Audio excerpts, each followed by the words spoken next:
Hello and welcome to Kanen Coffee Espresso Machines. Today we're testing this Breville espresso machine, and let's go ahead and pull a shot.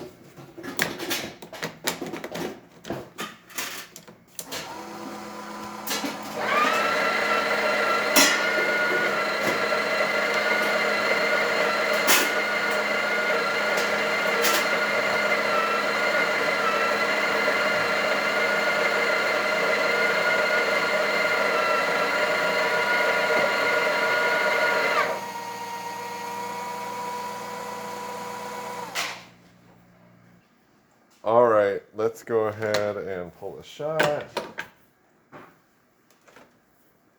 I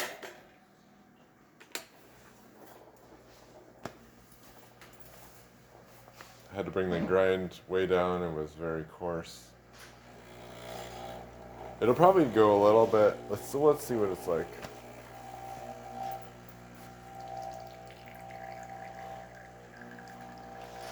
Yeah, so that's pretty good flow, right? You'll probably have to change it when you get fresher coffee in it. Just a little bit though. Alright, so thank you for pairing with Kanen Coffee. Please like our videos below. If you'd like to see more videos like it, subscribe to our channel. Let me just test the theme quick. Didn't do anything with it, but working well. And hot water works well.